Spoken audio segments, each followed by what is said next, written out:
നമസ്കാരം. റാഫ്റ്റോക്ക് ഫുട്ബോളിലേക്ക് അവർക്കും സ്വാഗതം. എന്നെ സംബന്ധിച്ചിടത്തോളം ഇത്തവണത്തെ ബാലൻഡിയോർ ആർക്കാണെന്ന് ചോദിച്ചാൽ അതിന് ഇപ്പോൾ അർഹത ഒരാൾക്ക് മാത്രമേ ഉള്ളൂ. അത് വിനി ജൂനിയർക്കാണ്. തുറന്നങ്ങ് പറഞ്ഞിരിക്കുകയാണ് ബ്രസീലിയൻ സൂപ്പർ താരം നെയ്മർ ജൂനിയർ. വിനി ജൂനിയറാണിപ്പോൾ ബ്രസീലിയൻ ഫുട്ബോളിൻ്റെ ഫ്ലാഗ് ലോകം മുഴുവനും എത്തിക്കുന്നത്. അദ്ദേഹത്തെ തന്നെ പിന്തുണക്കുന്നു എന്ന് നെയ്മർ പറയുന്നു. അദ്ദേഹത്തിൻ്റെ വാക്കുകളിലേക്ക് പോകാം. ESPN FC അത് റിപ്പോർട്ട് ചെയ്യുന്നു. അദ്ദേഹം പറയുന്നു, തീർച്ചയായിട്ടും ഇപ്പോൾ വിനി ഒബ്വിയസ്ലി ഞാൻ വിചാരിക്കുന്നത് ഇപ്പോൾ ബാലൻഡിയോർ വിനിക്കുള്ളതാണ്. ഞാൻ അദ്ദേഹത്തിന് മെസ്സേജ് അയച്ചിരുന്നു. ചാമ്പ്യൻസ് ലീഗ് ഫൈനലിന് മുമ്പും ശേഷവും ഞാൻ മെസ്സേജ് അയച്ചിരുന്നു. ഞാൻ ഏറെ ഇഷ്ടപ്പെടുന്ന ഒരു താരമാണ് വിനി.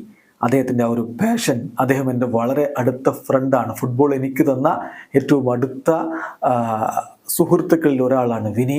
സെർട്ടൻലി ഇത്തവണത്തെ ബാലൻഡിയോർ അവൻ അണിയും. അവൻ്റെ തലയിലായിരിക്കും ആ കിരീടം വെക്കേണ്ടത്. ഫുട്ബോൾ രാജാവിൻ്റെ കിരീടം ഇപ്പോൾ വെക്കേണ്ടത് അവൻ്റെ തലയിലാണ്. He's incredible. ഞങ്ങളുടെ രാജ്യത്തിൻ്റെ ഫ്ലാഗ് ഫുട്ബോൾ ലോകം മുഴുവനും ഇപ്പോൾ എത്തിക്കുന്നത് വിനി ജൂനിയറാണ്.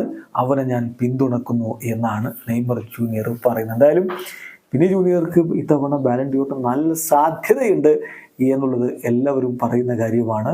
പക്ഷേ ബാലൻഡിയോർ ആർക്ക് ലഭിക്കും എന്നുള്ളത് നമുക്കിങ്ങനെ മികച്ച പ്രകടനം കൊണ്ട് മാത്രം പറയാൻ പറ്റില്ലല്ലോ.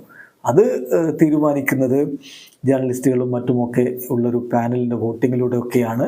അപ്പോൾ എന്ത് സംഭവിക്കും എന്നുള്ളത് കാത്തിരുന്ന് കാണേണ്ടതാണ്. പ്രത്യേകിച്ച് ഇത്തവണ കോണ്ടിനെൻ്റൽ കപ്പുകൾ ഇനി വരാനുമുണ്ട്. യൂറോ കപ്പും കോപ്പ അമേരിക്കയും ഉണ്ട്. അതിലെ പ്രകടനങ്ങളും പരിഗണിക്കപ്പെടും. വീഡിയോ അവസാനിക്കുന്നു.